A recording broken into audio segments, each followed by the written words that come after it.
So Nyamaloti inenge yanetsa. To be honest, I don't know why people are helping her to destroy her career. And I can see the same people laughing at her mangwana. Nezro she bragged about my drugs and brongo. Now she's talking about crime yake and how poor one weku UK are. Crime hands it's her lifestyle. She doesn't fear cyberbullying. Kunzi anzi nasi asungwa. And it's an achievement kwa ari because aimbosungirwa fraud, armed robbery and theft.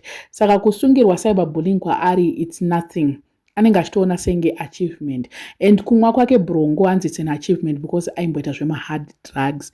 She's still repeating about brongo and nyaya yacho manje yabva yapindirwa nana Patricia Jack. Manje zvinogona kuoma because ana Patricia Jack vakutotaura kuti kuda ari kuti zvakati hasi kuda vanhu vemadrugs kuda tagwirei and amai president vari kutiwo zvakati nemadrugs. Emerson ari kuti zvakati ari kutoti aiwa musikana ngaamiswe. Maloti ari kutoti Jerry haatomboritye zvachose hanzi munogona kutomusungisa izvezvi and anogona kutonoenjoya mujeri macho imomo because previously akadzidza zvakawanda mujeri. Anyway, pane vanhu vanotobrag about going back to jail. Munhu kana ukaendawo kujeri ka1 usadzokorodze zvakare. UK hanzi kupinda ari kutopinda and haana kutombokumbira futi kupinda muUK macho imomo. So hanzi at this moment chero mukadii UK hanzi ndo yandiri kuenda. Ngambogare pasina sisi vake maititi amboudzwa about deportation. Ngaasade kuonererwa ngambobvunza kuti maititi zvakambofamba sei paipai. Because vanhu vakadhila namaititi ndo vanhu vari kudhila naye izvezvi. Ani maZimbabweans ari kuUK vanoita zvekuenda kumaband hanzi hamuna kana mari hamuna kurongeka. Ndo zvaari kutaura. Hanzi hamuna kana mari. UK ine vanhu vakawanda vasina kana mari. Hanzi kunoimbira manurse aid kwaari kuenda kunoita ende asina kutomborongeka. Imagine chikoro chinongodiwawo boys rangu. Ezvino intelligence 0 zvituko 10 zvituko 10 intelligence 0. Shuwa munhu wofamba nedende risina kana chinhu rakangozara zvituko. Ukuenda iwo warongerwa show yekuti show yewo waidedzwa yesu wagara mumba mako hauna munhu hauna kutombokumbira kuenda kuUK kwacho.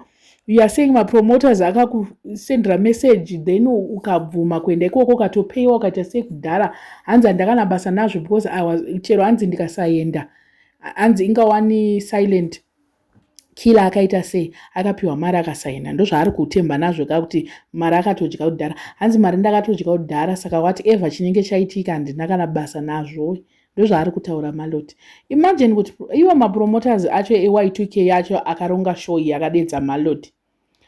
Ari kuudzwa kunzi zvoni makatondipa mari kudhara saka whatever zvinenge zvaitika hanzi vakatoona kuti havaite loss vakandidedza because ndiri kurira. But manje chiri kunetsa ndechekuti apa akutuka manje mapotential. Vanhu vacho vari kutenga matickets vari kutukwa. Vanhu vacho vari kufanira kuenda kushow vari kunzi havana mari, havana musoro, mboko dzevanhu, vanhu vekuUK. Imagine. Promoter ari kuti chii nazvo. Promoter haasi kufanira kupindirawo at this moment kunyararidza munhu. Kuti chimbomirawo Maloti zvauri kuita izvi tinoshaya vanhu. Show ikashaya relevance. Iye anogona kutadza futi kuenda because ana Ketina vari kutomurongera dende chairo. I've never seen munhu anodada nekugara mujerini. Handisana mboona munhu anodada nekushandisa brongo madrugs andisati. Kutuka varungu vake manurse aid. Those who get motivated naMaloti chimbouyawo panapa. Munyatsongondiudza kuti what motivates you paari. One thing chete chinongokumotivate then ndobva ndatongoti sure it's a motivation. We should all be motivated. Those who get motivation yacho chimbonyatsondiudza kuti muri kuishandisa kuitei. No matter how big you are, never insult anyone based on their profession. It's wrong at all levels. Even cleaner, don't insult a cleaner. That same person is very important. She cleans for you. She cleans after you. There's nothing like zvekuklinirwa guys ka it's a ukaona uine munhu ano clean after you ka wototenda Mwari kuti at least I've got someone. Munhu iye ari important zvekutodaro. Zvekubatana nekuseri kweruoko izvika hameno I don't know. If we have worked in a I think kuti chinoleka pana Maloti mwana uya yaka she has never been in a professional setup. She has never worked in corporate world. So anenge achongofunga kuti ndosaka achitaura zvaanotaura zvezvo ndosaka asina kana intelligence maari because she has never been in a setup yekuti you are supposed to obey the rules. You are supposed to do certain things. You're supposed to behave a certain way, otherwise basa rinopera. Munhu aya anongorarama chero life chero ndo zvandakaona hangu paipai pana sisi vai. Zvino UK vanhu muchaita sei nhai vedu we? UK muri kuenda here ikoko? Apa zvino vanhu vakutoti Y2K yacho iyoyo takutoiripota kuhome office kuti they want to bring an armed robber who is unwanted. Ndo zvavakutotaura vanhu vekuuk vacho, ivo makeyari acho atukwa ndo zvavakutotaura. I don't know vabereki vake kuti vari kuitei kuuk kwacho, but ari kutuka Ketina kuti Ketina vabereki vake Ketina zvakazoti kuiye vabereki vake vari kuitei muuk, vane maprofession api avari kuita muuk?